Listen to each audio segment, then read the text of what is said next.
à l'IFC. Merci pour votre présence ce soir dans le cadre de la Nuit des idées, qui cette année est même une quinzaine des idées, puisque nous avons commencé nos activités le 19 janvier très précisément, en partenariat cette année avec Agir pour le vivant, et sur la thématique Ligne de faille. Voilà, ce soir on est ravis d'accueillir un nouveau spectacle qui est une sortie de chantier, présenté par Édouard Elvis Bvouma. Et je vais justement lui céder la parole pour qu'il vous parle beaucoup mieux que moi de ce chantier. Je vous souhaite une très belle soirée et je vous invite à applaudir bien fort Monsieur Bvouma. Bonsoir.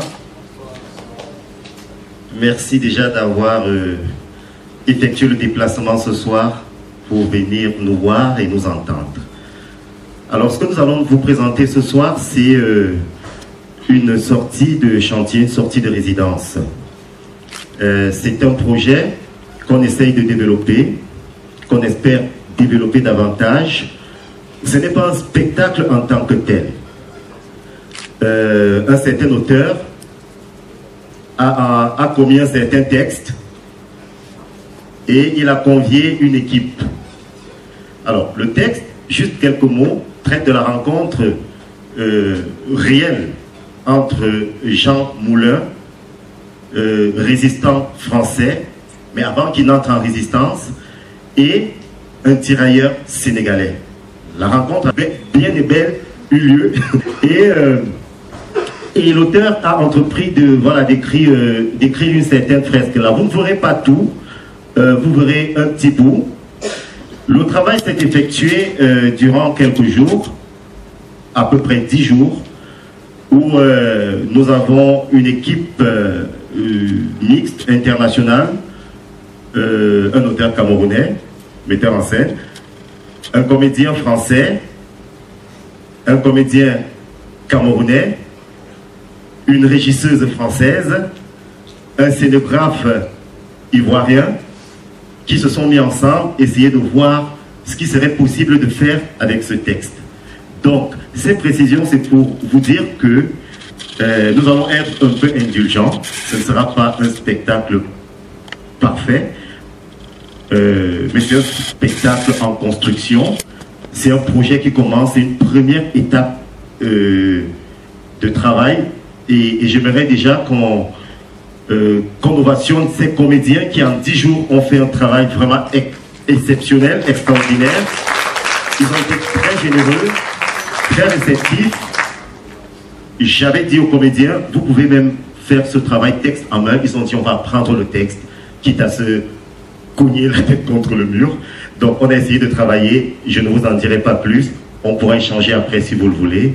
Ce travail, c'est aussi important de le rappeler, a été possible grâce au soutien que nous avons eu, parce que ce projet s'inscrit dans le cadre du programme exploratoire de la CITF, la Commission internationale du théâtre francophone, et qui a aussi connu le soutien de l'Institut français de Paris et bien sûr l'Institut français du Cameroun, qui nous a vraiment apporté son soutien par la participation du comédien français David Gouillet, et bien sûr qui s'illustre encore par notre présence ici ce soir, où nous avons aussi effectué cette semaine de travail. Donc je vous souhaite de passer un agréable moment. Bon spectacle. Je suis Tinker. Présumons que je n'ai jamais eu pour prénom Jean. Admettons que jamais on ne t'a appelé Moulin. Ni toi, Tinker.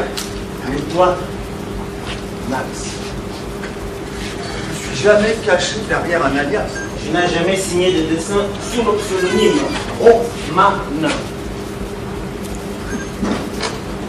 J'ai jamais fait de caricature pour un journal. Je n'ai jamais fait passer pour ton frère Joseph Merci. Et même si j'avais eu un frère qui se prénommait Joseph, jamais il se serait nommé Mercier. Jamais tu n'as traversé de frontières clandestinement. Même pas pour me rendre à Londres. Surtout pas pour revenir à Paris. J'ai pas de famille à Lyon. Tu es plutôt né à Péronne. Tu peux le prouver, mais le centre des archives atterrisse tous les embarquements. J'ai pas fraudé sur l'âge. Quelle idée d'augmenter l'âge plutôt que nous. Mais je suis jamais allé en Eure-et-Loir.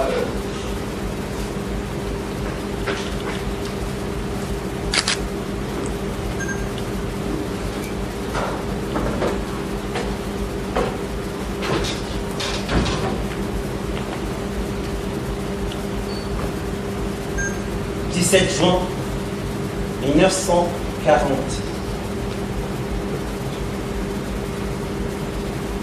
J'étais n'importe où, sauf à Chartres. Surtout pas à la sous-préfecture de Chartres. J'ai jamais été préfet, ni sous-préfet, ni caporal-chef, ni sergent de réserve. J'ai jamais été mobilisé, ni même démobilisé. Bataillon de l'air 117. J'ai jamais fait partie d'un régiment du génie. Fausse barbe pour passer à la barbe des gardes frontières. Ah, j'ai toujours gardé la moustache. Pauvre chef pour ne pas être reconnu. Je porte le chapeau du 1er au 31, de jour comme de nuit. Frileux. Ah, j'aime les écharpes. Ah, plutôt, j'aime cette écharpe. Toujours la même autour du cou, je m'en sépare jamais. Été comme hiver. Suicidaire.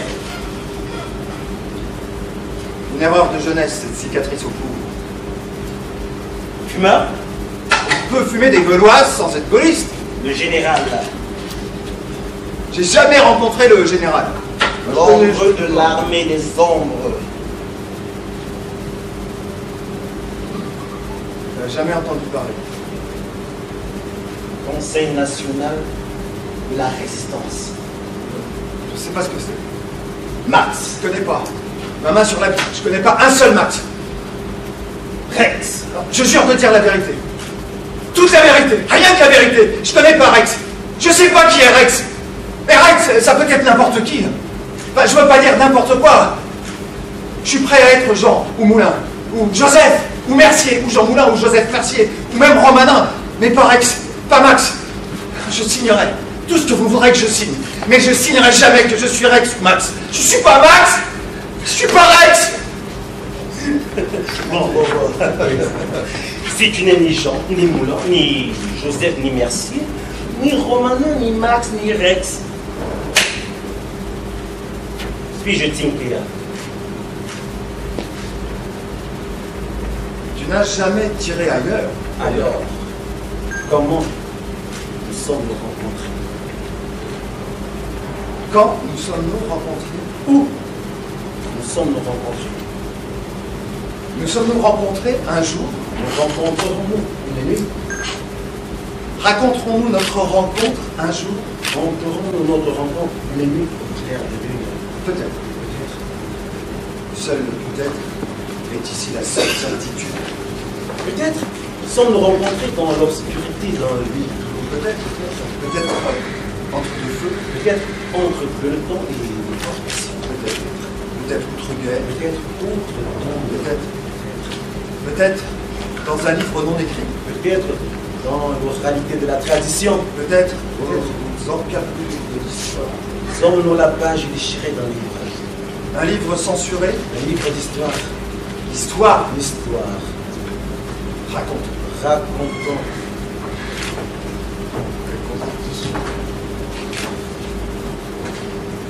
La constitution d'une possible histoire. À la mémoire peut-être. Peut-être de mémoire. La mémoire peut-être.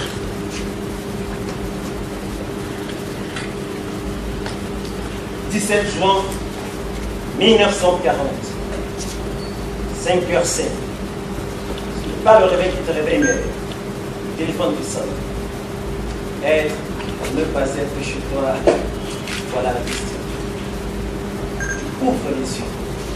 Un bureau. Pas le bureau de la maison, mais celui de la préfecture. Tu tends vers l'oreille de ton bureau. Préfet Jean Moulin pour vous servir. À qui ai-je l'honneur? Le chef d'état-major n'était pas sûr que tu répondrais. Je suis de nature matinale, monsieur le commandant. Par les temps qui courent et en un jour aussi déterminant, il vaut mieux réveiller le réveil. Il ne te croyait plus à Chartres.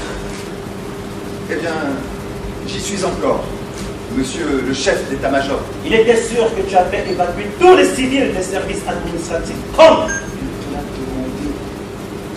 Je n'ai pas jugé nécessaire de le faire. C'était plus que nécessaire. Mais ça ne l'est plus. Les envahisseurs ont déjà franchi le pont. Ils ne vont pas tarder à arriver. Ils franchiront les lignes du département avant la nuit. Mais rien ne pourra les arrêter. Il n'a d'autre choix que d'ordonner à ses troupes un mouvement de révolte. Si l'armée se défile ainsi, qu'adviendra-t-il des populations civiles? Tu aurais pu au moins sauver les affectés spéciaux si tu avais obtempéré. Libérer les affectés spéciaux aurait poussé les derniers civils à prendre la fuite. Il ne comprend pas que tu ne comprennes pas que le gouvernement, par ses décisions, voulait soustraire les ennemis de l'envahisseur des hommes qualifiés, susceptibles de poursuivre leurs tâches au service de la résistance. Tu emportes pour un d'entière responsabilité face au pouvoir central. Bonne chance à toi. Il y a tous ces pauvres civils que tu n'as pas évacués avant l'invasion ennemie. Monsieur le chef d'état-major, monsieur le chef d'état-major, monsieur, A-t-il rapproché? Ce sont des bourdonnements d'oreilles ou des bombardements dans le proche lointain. Ça bombarde dans le combiné ou hors combiné. Ça crie si fort, mais où donc? La communication radio n'est plus possible. Hier soir, une ecclésie est déjà plus là. Impossible de prendre les nouvelles. Elle ne marche toujours pas. Or, ce matin, à la radio. Pas de douche ce matin parce que pas à la maison ce matin. Et même si. Pas d'eau dans toute la vie. Depuis la veille, l'avant-veille. Et même si. Il ne faut surtout pas utiliser les dernières réserves. Pas de café ce matin parce que pas de ce matin. Pas d'eau ce matin. Et même si. Pas de gaz ce matin parce que nous aussi. L'électricité n'est toujours pas revenue depuis hier avant-hier. Alors, tu entres dans le bureau. Tu entres dans le noir bureau. Tu enfiles l'uniforme de préfet. Le jour qui se lève s'annonce plus noir que la nuit qui s'achève. Alors, tu te dois de rester l'autorité devant le reste de la population. Tu dois rester l'autorité.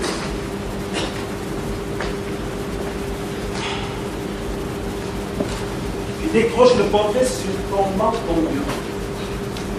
Tu fais face au portrait de Pétain. Le maréchal Pétain te regarde.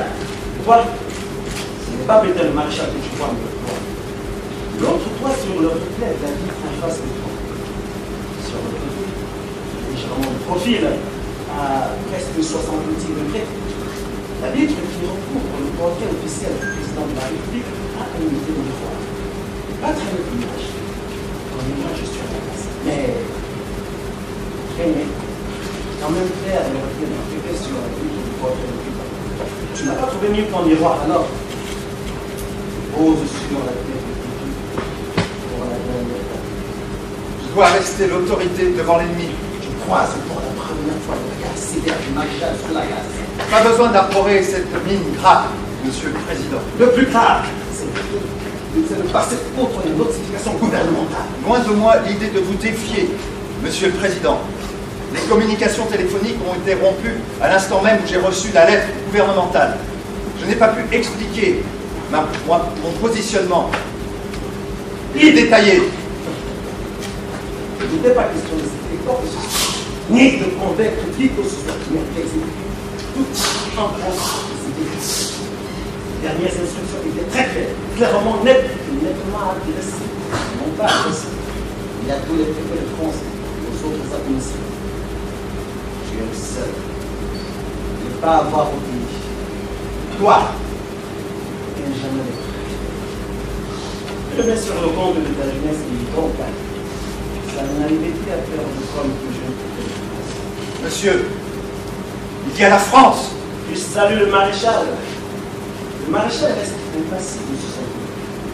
Tu t'inquiètes devant le président. Le président reste oui. Il y a bien sa moustache.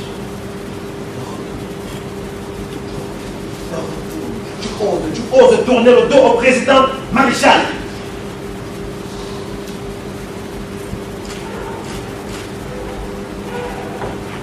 Tout le monde est là?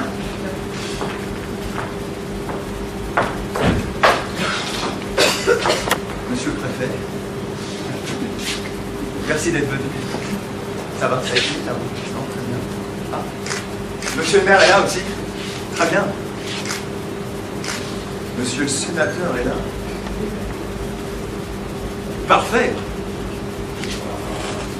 Monsieur le commissaire de police est là? Excellent. Ah, vous êtes là aussi, monsieur l'évêque. Dieu merci. Décoté. Ton fidèle Décoté est là aux avant-gardes. Merci. Merci, cher Décoté, d'avoir réussi à réunir tout ce beau monde ce matin. Et merci à vous tous d'être restés à Chartres, malgré les heures sombres qui nous attendent. Décoté t'informe que ces messieurs ne sont plus là pour longtemps. Comment donc, messieurs, n'êtes-vous pas là pour notre réunion d'urgence? Panique générale. Parce qu'il paraît que Paris est pris. Il paraît qu'ils ont pris Paris. Il te prie de comprendre que Paris est pris à partie. Il paraît que Paris est pris prison, Paris est plein d'espions, tous les Parisiens ont fui Paris. Calmez-vous, messieurs. Perdre encore leur calme, de te clamer qu'ils ont beau se calmer. Est-ce leur calme qui en appellera au calme là-dehors? Mais nous ne sommes pas à Paris, mais à Chartres. Si Paris tombe, ce n'est pas Chartres ni l'heure et l'or qui resteront debout. Toutes les voies de communication sont rompues. Comment avez-vous ces nouvelles de Paris? Il y a plein de réfugiés qui sont arrivés cette nuit. Des centaines de réfugiés en Guinée qui partent et qui reviennent. Ils t'invitent à sortir de ton bureau. Dis aller faire un tour. Tu ne reconnaîtrais pas ta ville si tu mettais le pied dehors. Tu ne reconnaîtrais pas le temps qu'il fait dans ta ville, ton département. Les rues se vident et se remplissent en même temps dans un flux de réfugiés arrivés cette nuit et sur le personne. Il y a partout des enfants égarés cherchant partout. Des femmes en larmes cherchant leur mari partout, partout. Des chiens enragés cherchant leur maître de partout, partout. Des hommes en pleurs, confus de perdre dans la cohue femmes et enfants. Des filles qui attendent on ne sait quoi. Des garçons là d'attendre un ne sait qui. Ça pue la misère. Ça sent la mort. Ça crève de faim, ça meurt de soif. Ça pille pour pas mourir de faim, ça vole pour pas crever de soif. Ça crie de partout là dehors. Ils arrivent. Mais qui arrive? Par où arrive-t-il? La chose est inévitable. Ils arrivent bel et bien. Personne n'y pourra rien. Même pas l'armée qui a pris le large, encore moins le préfet. Ils vont entrer dans ton département. Ils vont bientôt débarquer. Ne cédons pas à la panique, mes chers. Cette réunion devrait justement nous permettre de voir comment contenir la population et se préparer à affronter pacifiquement l'envahisseur. Il nous faut tenir jusqu'au bout, quoi qu'il advienne, même si c'est le seul choix. En leur réservant un meilleur accueil, on aura le meilleur traitement. Qui sait? T'entends-tu parler? Quand tu parles, meilleur accueil. Faut-il leur crier des vive Hitler? Les accueillir avec des Hi Hitler? C'est ça que t'attends d'eux? C'est l'apocalypse. Il faut que tout le monde s'éclipse. Alors, des côtés, vous êtes mon conseiller et directeur de cabinet, pas poète de mauvaise augure. Il y a plus urgent que la réunion d'urgence. Fais une réunion d'urgence entre toi et toi-même. Tu verras que la réunion d'urgence avec lui n'a pas de guerre. La seule réunion qui existe, c'est de réunir vos forces pour la fuite. Unis, fuyez! Je vais faire le tour de ce département après notre concertation pour voir ça de moi-même. Peut-être la vue de l'uniforme d'une autorité administrative suffira à calmer la population. Et si besoin, j'aiderai moi-même à coller les affiches que nous avons apprêtées pour appeler la population au calme. Hélas, tu n'as plus de voiture. Comment ça, Décoté? Elle était encore là cette nuit? Eh bien, elle a été volée au petit matin. Ah, ce sont les réfugiés qui ont fait le coup? Les militaires. Les militaires français ont enfoncé la grille et ont emporté la voiture. Très bien. Je vais y aller à pied. Pas sûr que tu les retrouves quand tu reviendras. Ça crisse du pneu sur le macadam. Ça ronfle du moteur dans la cour de la préfecture. Ça klaxonne devant le portail. Deux fois. Puis une fois. Puis deux. Puis une, deux, trois fois. C'est le signal. Il jubile content. Trop content de partir à la bonne heure. De partir avant l'heure fatale. Est-ce bien le camion de la préfecture que je viens de reconnaître ronflement et klaxon? Ah oui, c'est bien lui. Et tu ferais mieux d'y prendre place, car puisque tu n'as plus de voiture, hein. Qui est ce monsieur? Leur sauveur. Votre sauveur. Celui sur qui repose tout leur espoir. Celui sur lequel tu devrais mettre tous tes espoirs. Car à défaut de vous conduire au paradis, il peut au moins vous sauver de l'enfer. Cher monsieur, comment cette camionnette se retrouve-t-elle entre vos mains? Et qu'est-il advenu de son conducteur? Il a foutu le camp comme tous les êtres sensés de cette ville. Le camion est tombé en panne cette nuit alors qu'il était sur le départ avec eux à mort. Ils l'ont poussé nuitamment jusqu'au garage de ce monsieur.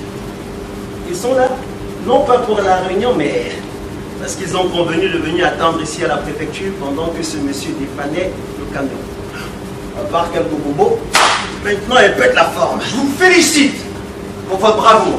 Nous avons besoin de bras vaillants comme les vôtres. Allez-vous-en, très vite. Il reste tout juste assez de carburant pour atteindre notre heure. Je reste le préfet de ce département. Et ce camion reste la propriété de la préfecture. Il nous sera fort utile et ne bougera que sur mes instructions, que voici. Nous allons ramener tous les fonctionnaires qui désirent rester à leurs différents postes. Il y a stocké ici même, au garage de la préfecture, 800 kilos de pain et 3 tonnes de conserve que l'on décharge ces dernières réserves et qu'on les transporte pour procéder séance tenante au ravitaillement de la population restante. Que la répartition des vivres s'effectue en privilégiant les vieillards, les invalides, les femmes et les enfants. Que les ouvriers qui ont quelques connaissances de la fabrication du pain se mettent immédiatement à la tâche. Que soient également constituées plusieurs équipes de volontaires. Une qui sera chargée de la répartition des vivres et des vêtements aux réfugiés. Une qui s'occupera des incendies. Une équipe de secouristes se chargera des soins aux blessés et aux malades. Qu'un groupe également soit constitué de volontaires pour enterrer les morts dans la cour de l'hôpital, puisqu'il n'y a plus de place à la mort. Qu'un autre groupe se charge de récupérer le bétail, avec pour autre mission d'abattre les chats et les chiens abandonnés par leur maître et qui risquent de devenir aussi dangereux que l'ennemi qui pointe.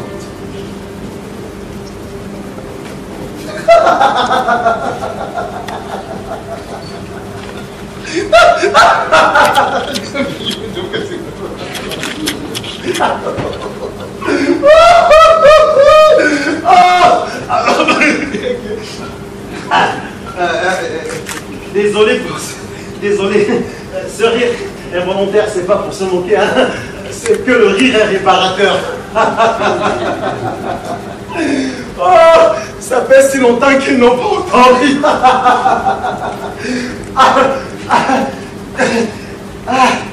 Ça fait du bien de rire. Comme ça fait du bien un petit rire en temps de pleurs. Il faut vite se tirer ici. Ça vaut mieux pour tous. Parole d'un vétéran de guerre. Un vétéran de guerre en plus? Vous êtes bien placé pour savoir ce qu'un refus d'obtempérer peut vous coûter après la guerre. Ne lui en parle pas. Il en sait quelque chose, lui. Il n'est pas qu'un vétéran de guerre. Il est aussi un mutilé de guerre. Lui, d'enlever son banc, t'invite à entrer du regard dans la cavité profonde et obscure de son âme. T'interdit de baisser les yeux. Détourner le regard vers l'amour contre ses autres missions. Regarde le cratère qu'il a en guise de bouche. Vous comprenez. Il n'est pas question de le comprendre, mais comprends plutôt qu'il n'a pas fait celle de 14 pour perdre bêtement la vie à celle de 40. Et si tu veux raconter plus tard celle de 40, tu n'as qu'à le suivre avec les autres. Monsieur le maire, en tant que doyen d'âge, peut-être sauriez-vous trouver des bons mots et le bon ton pour convaincre ces messieurs qui alentour et à la France. Le directeur municipal s'est enfui avec tous ses collaborateurs, tu le sais. Les pompiers ont fui après la première bombe incendiaire avec tout leur matériel. Tu le sais. Je le sais. Le personnel du service des eaux s'est enfui sans demander ses restes. Tu le sais. Je le sais. Ainsi que les mécaniciens de l'usine hydraulique qui, dans leur fuite, ont oublié de débloquer les vannes de l'usine qui dessert la ville. Tu le sais. Je le sais. Les derniers gendarmes, les militaires ont évacué parce que sans ordre et sans chef, tu le sais. Je le sais. La base aérienne a évacué, s'est repliée, tu le sais. Je le sais. La garnison est est parti hier, je le sais. Et de même que l'intendance censée assurer le ravitaillement aux populations, je le sais. Nous laissant tous les réfugiés à les nourrir, je le sais. Le service de santé militaire a quitté Chartres, je le sais. En prenant la poudre d'escampette, ils ont embarqué 30 camions sanitaires contenant tous les blessés, le personnel médical et infirmier. Je le sais. Que savez-vous de ce qui adviendra de vous autres? Par quel miracle feriez-vous vous autres civils? Tous ceux qui possédaient en 2 ou 4 roues ont fui. Mais ce camion est une dernière aubaine. Le sais-tu? Il ferait mieux de trouver une place dans la camionnette. Vous partez aussi, monseigneur? Dieu n'est pas que le Dieu des morts, mais aussi et surtout le Dieu des vivants. Entre l'ordination qu'il attend à eux et les célébrations funéraires de masse qui s'annoncent à Chypre. Guidé par Dieu, armé par la raison et sa foi chrétienne, il a fait un choix. Monsieur le sénateur. Monsieur le sénateur ne puis rester là, les attendre là. Car l'attendre là dans le camion, sa femme, ses 2 enfants et son animal compagnie. Il ne saurait courir le risque de mettre leur vie en danger alors qu'il vient de perdre sa nièce et sa belle-mère dans les bombardements. Toi, tu ne risques certainement rien. Tu ne risques pas de perdre les tiens car ta famille est bien à l'abri à Lyon. Mon cher décoté. Tout espoir est perdu. Seul espoir. Votre seul espoir, qui n'est pas un véritable espoir, c'est qu'un régiment de tirailleurs sénégalais en ce moment même en route pour Chartres. Il paraît, dit-on, que ces noirs se battent comme les diables du désert. Comme les gros diables du désert. Mais vous ne pouvez. Je ne peux mettre ton espoir, leur espoir, votre espoir, tout l'espoir d'un département de France et même de la France entière sur un père détective colonial. Cher décoté. Vous m'annoncez, là, que quelques soldats africains, partis de leur Afrique profonde, arrivent et se battent avec bravoure pour la France. Mais vous voulez vous défier. Je ne faillirai point à mon devoir. Partez, je reste à mon poste avec les quelques braves qui voudront bien rester. Si vous restez pour moi, prenez tout de suite ce camion et allez-vous-en. Si vous restez pour la France, suivez-moi. Nous étions gardiens jaloux de nos couleurs, quand sous un soleil magnifique, retentissait ce cri vainqueur. En avant, en avant, en avant. C'est nous les Africains qui arrivons de loin, venant de nos pays pour sauver la patrie. Nous avons quitté par nos vies foyers, et nous gardons au cœur une invincible ardeur, car nous voulons porter haut et fier le beau drapeau de notre France entière. Il pleut ce matin. Il pleut fondement ce matin. Maintenant. Vous bondissez quand sonne le clairon. Le clairon, c'est comme la corne de Dieu. Comme les tam-tams d'appel. Quand tu entends le clairon, tu vas être au garde à vue. Dardar. Dardar, ça veut dire que tu vas laisser tout ce que tu faisais. Si tu mangeais, tu oublies le mangement. Si tu dormais, tu oublies le dormir. Si tu chiais, tu oublies ta diarrhée. tout le 26e régiment entame la marche dès que l'ordre de partir est donné. 26e régiment, c'est le nom de notre régiment. Ça ne veut pas dire que nous sommes 26, hein. Vous êtes plus de 200. Vous marchez en silence. Parce qu'il ne faut surtout pas vous laisser prendre à revers par les nazes. On évite de faire les bruits pour pas nous prendre à revers les nazes. Les méchants. Avec l'insigne qui ressemble à deux serpents cobras en position d'attaque. Ils ont une croix dessinée sur leur cuisse. Mais leur croix a des petites branches retournées au bout de chaque branche. Ils obéissent à leur grand maître, qui a deux petites moustaches comme deux taches noires. C'est un peu comme leur pape. Le pape des méchants, quoi. Ou leur Dieu. Mais c'est le contraire de Dieu. Eux, ils disent que nous sommes le contraire des hommes, les contre-hommes. Alors que c'est eux, le contraire des enfants de Dieu. Ils nous font ce que nous, on ne fait même pas aux animaux qu'on ne tue que pour vivre. Ils disent que nous ne sommes pas de vrais hommes. Parce qu'ils ne savent pas que pour gagner cette guerre, il faut cesser d'être des hommes, mais devenir des lions. Vous avancez comme des lions prêts à bondir sur votre proie. C'est contre hommes, disciples donc contre Dieu, ont pour consigne de nous cadavrer. Nous cadavrer, même sans savoir qui nous sommes. Mais ils ne savent pas qui nous sommes. Ils ne savent pas que nous sommes dans l'affaire cadavre. C'est pourquoi, s'ils nous attrapent en même temps que nos camarades blancs ou arabes, ils nous cadavrent d'abord. Avant de cadavrer nos camarades blancs ou arabes. Et c'est même pas sûr qu'on les cadavre eux. Parce que le règlement intérieur de la guerre dit qu'on ne cadavre pas un ennemi qu'on a fait prisonnier. Mais il paraît que le règlement intérieur de la guerre ne nous concerne pas. Parce qu'ils disent que, puisqu'on n'est pas de vrais hommes, nous ne sommes pas de vrais ennemis, ni de vrais prisonniers, alors nos cadavres ne sont pas de vrais cadavres. Et quand les gens là-bas, tu les vois cadavrer tes frères, non. Tu te dis qu'il ne faut surtout pas que ça t'arrive aujourd'hui.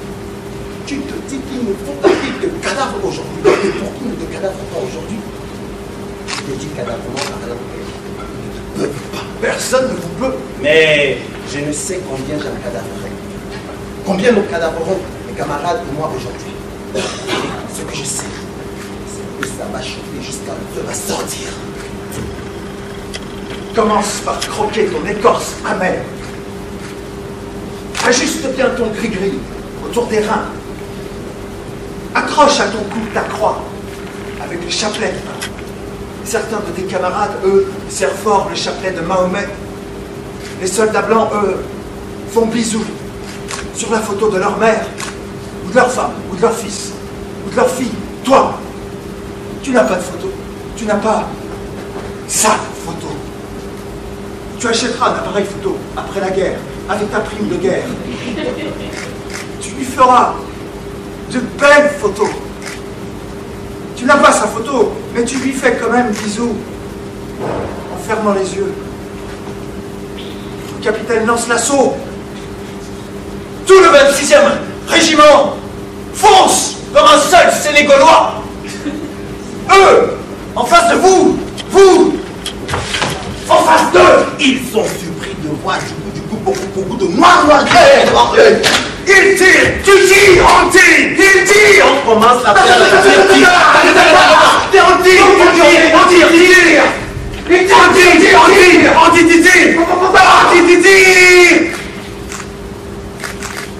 Quand le soleil est au-dessus de vos têtes, il ne tire déjà plus. On commence à avancer en tirant. Il commence à reculer, se retire sans tirer. On avance. Il recule. On avance. Il tourne le dos. Il vous tourne le dos. Il nous tourne le dos pour fuir. Mais il ne faut jamais tourner le dos à un fauve. Tout bon chasseur le sait. On le sait chez nous qu'il ne faut jamais tourner le dos à la route. Il faut toujours voir arriver l'étranger. et savoir si on l'accueille avec un sourire et un bon dos, ou si on le chasse avec les cailloux et les flèches, ou si on fuit dans la forêt en abandonnant tout. Mon père avait tourné le doigt. Il avait oublié qu'il ne fallait plus tourner le doigt à la route depuis que les Blancs avaient débarqué sur nos terres pour nous voler nos terres. Nous voler à nos terres pour qu'on aille cultiver la terre chez eux. Il avait tourné le dos 1 seconde et il s'est retrouvé ici, dans la guerre d'avant. S'il n'avait pas tourné le dos, il n'aurait pas été embarqué de force pour faire la guerre d'avant. Et moi, je ne serais jamais venu ici pour faire la guerre de maintenant. Les nazes tournent le dos pour courir.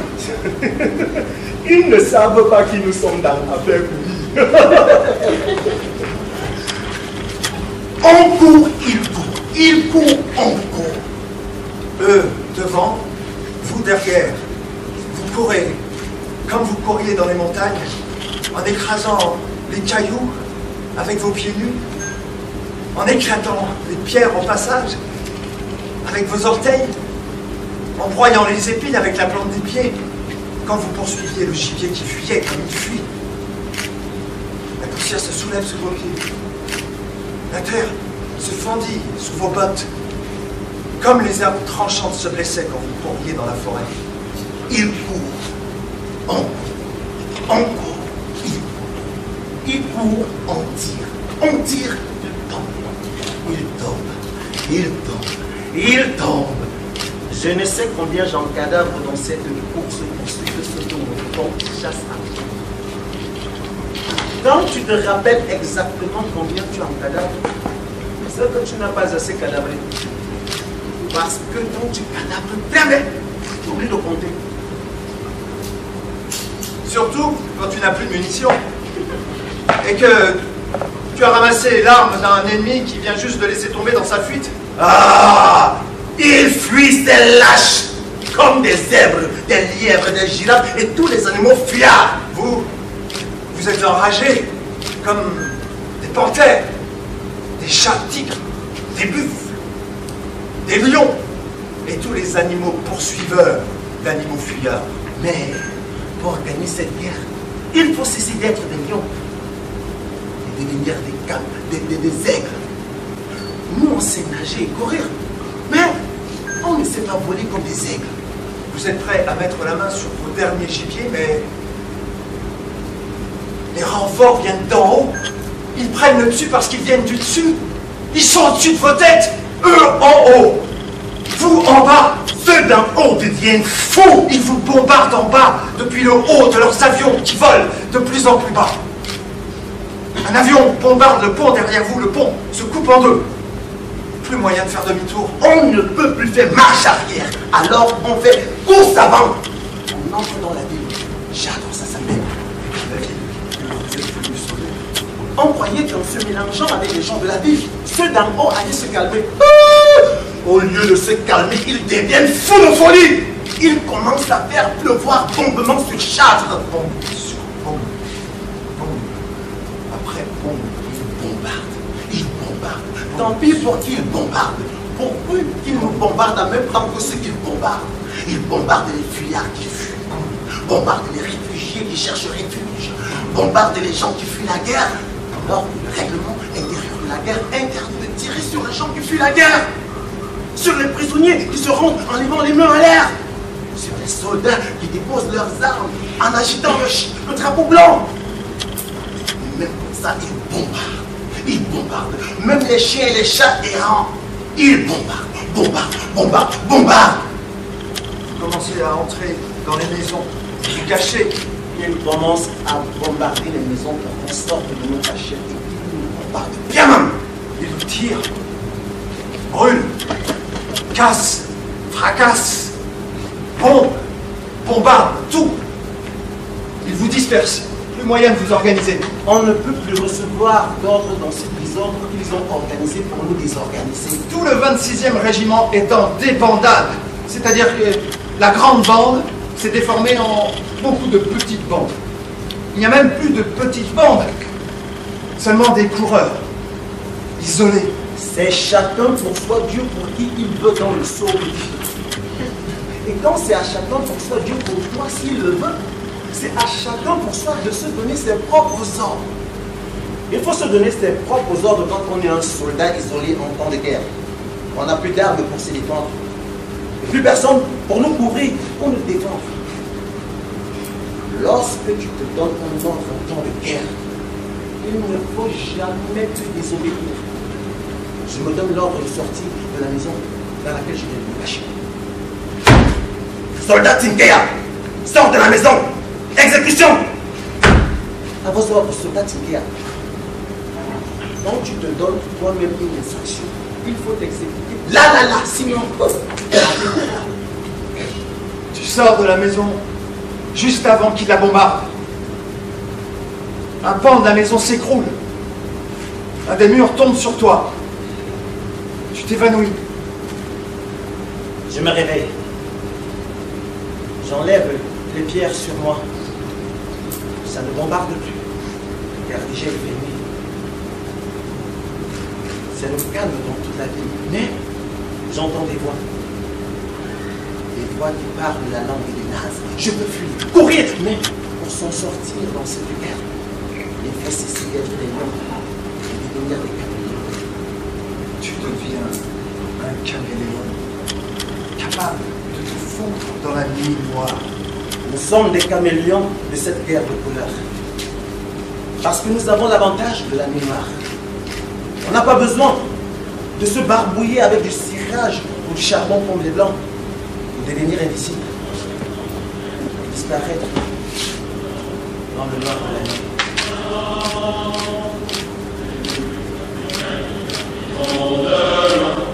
Venant de nos pays pour sauver la patrie, nous avons quitté par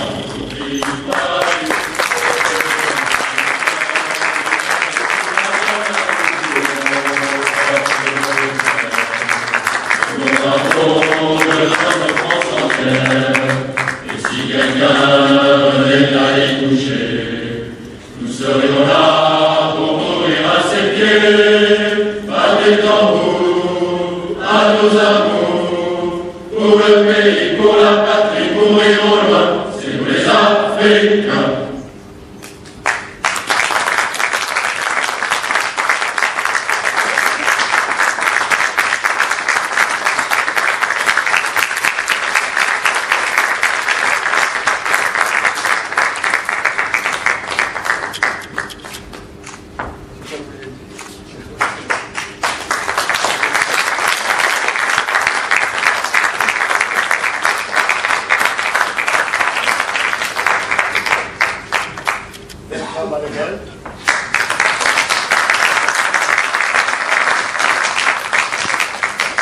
David Bouillet.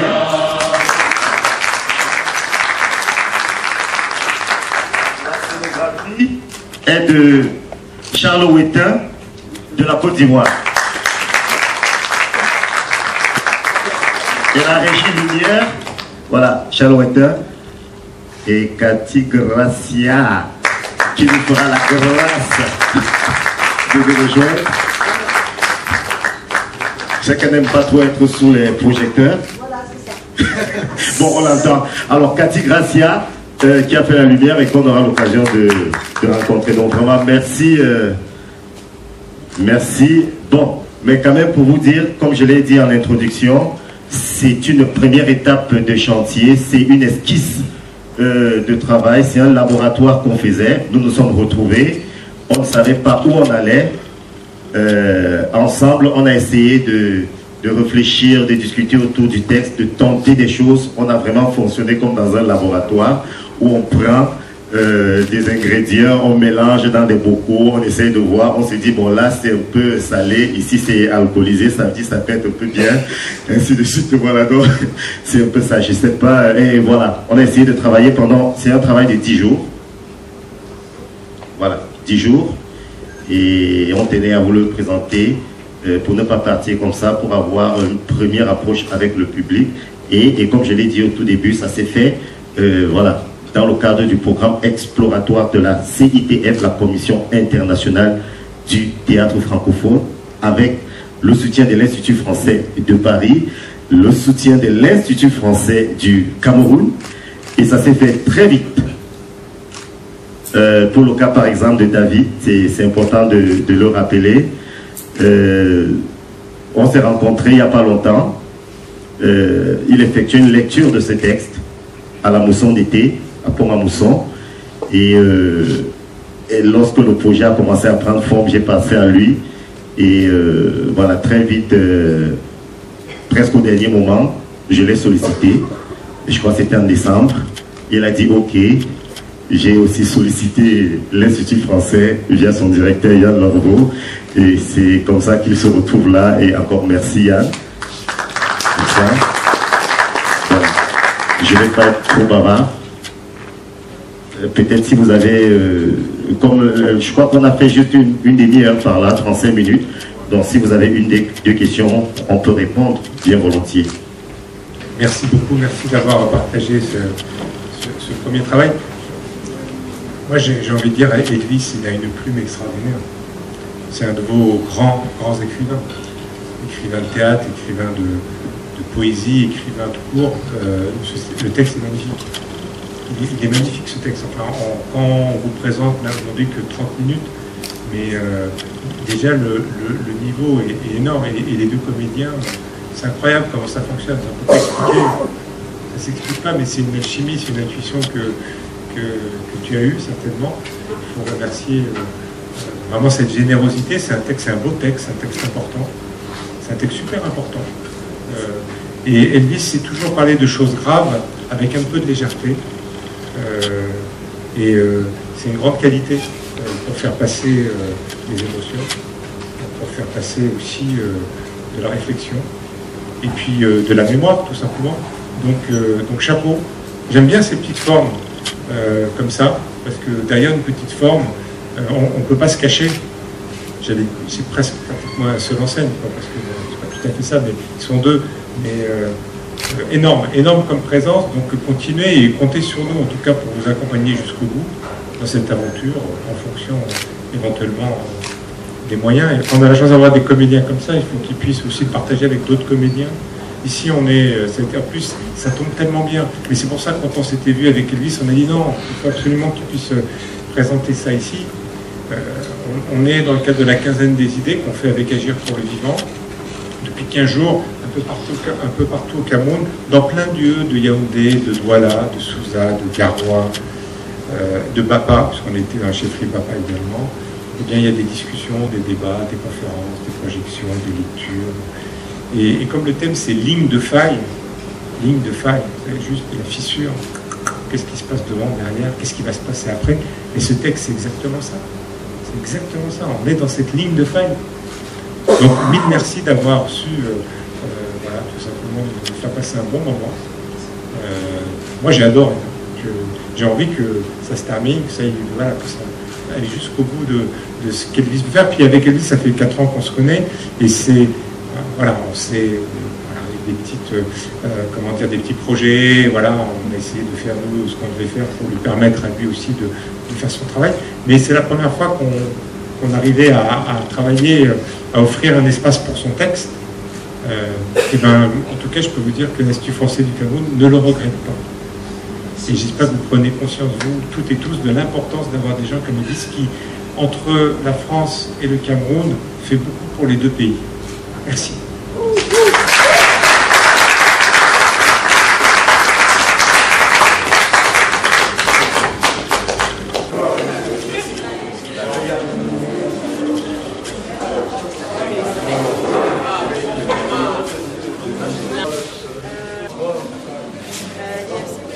Moi c'est Isaac, on sort comme ça de la représentation du théâtre d'Edouard Mouma.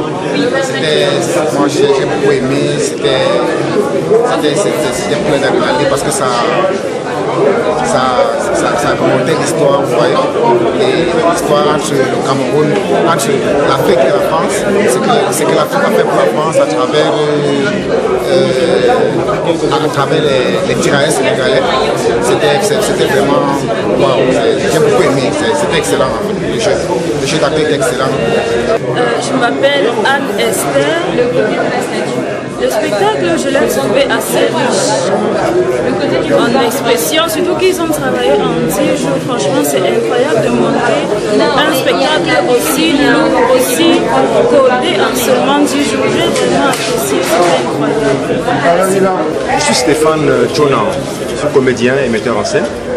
Je suis venu voir ce travail qui est encore en chantier et je puis dire que ce qui m'a beaucoup touché, c'est la finesse de l'écriture d'Elvis, c'est la profondeur du texte qui parle de la présence des tirailleurs en France, mais non pas pour fustiger ou pour décrier, mais pour le sublimer, pour le restaurer, pour qu'on sache que nous avons été dans l'histoire. Et ça, c'est ce qui me plaît. Et je respecte ce travail pour ça.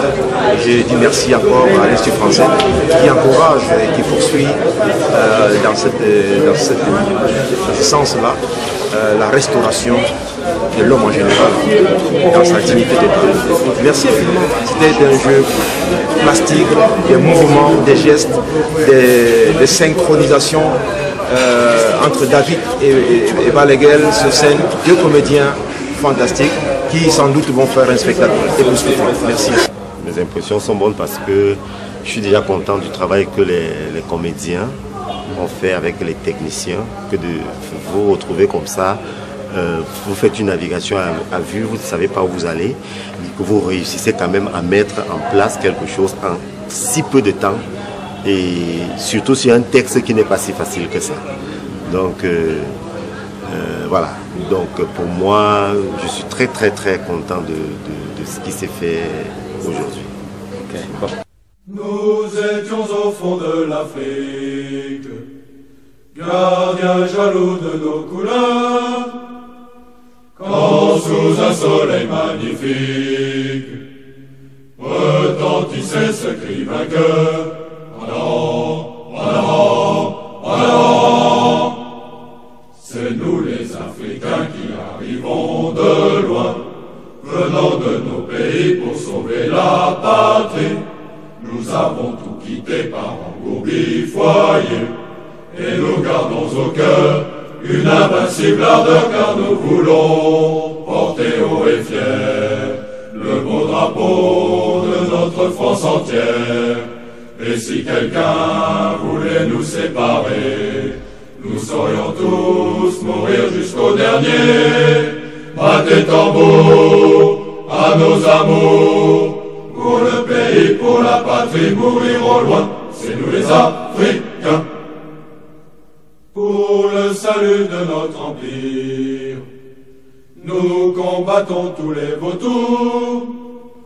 La faim, la mort nous font sourire, quand nous luttons pour nos amours. En avant, en avant, en avant.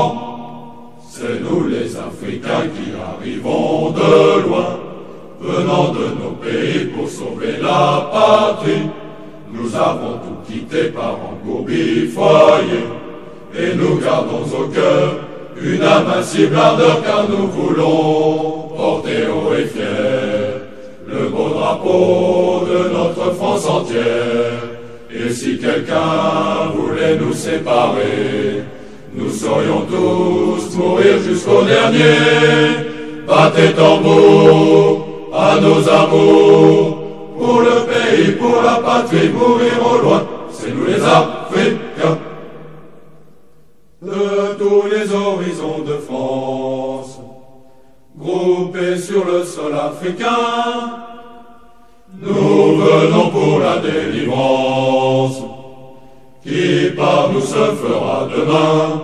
En avant, en avant, en avant. C'est nous les Africains qui arrivons de loin, venant de nos pays pour sauver la patrie. Nous avons tout quitté par engourdi foyer, et nous gardons au cœur une invincible ardeur, car nous voulons porter haut et fier le beau drapeau de notre France entière. Et Et si quelqu'un voulait nous séparer, nous saurions tous mourir jusqu'au dernier. Battez tambour à nos amours, pour le pays, pour la patrie, mourir au loin, c'est nous les Africains. Et lorsque finira la guerre, nous reviendrons à nos gourmis, le cœur joyeux et l'âme fière d'avoir libéré le pays, en criant, en chantant, en avant. C'est nous les Africains qui arrivons de loin, venant de nos pays pour sauver la patrie. Nous avons tout quitté par engourdi foyer, et nous gardons au cœur une invincible ardeur, car nous voulons porter haut et fier le beau drapeau de notre France entière. Et si quelqu'un voulait nous séparer, nous saurions tous mourir jusqu'au dernier. Battez tambour à nos amours, pour le pays, pour la patrie, mourir au loin, c'est nous les Africains. Nous étions au fond de l'Afrique, gardiens jaloux de nos couleurs, quand sous un soleil magnifique retentissait ce cri vainqueur. En avant, en avant, en avant. C'est nous les Africains qui arrivons de loin, venant de nos pays pour sauver la patrie.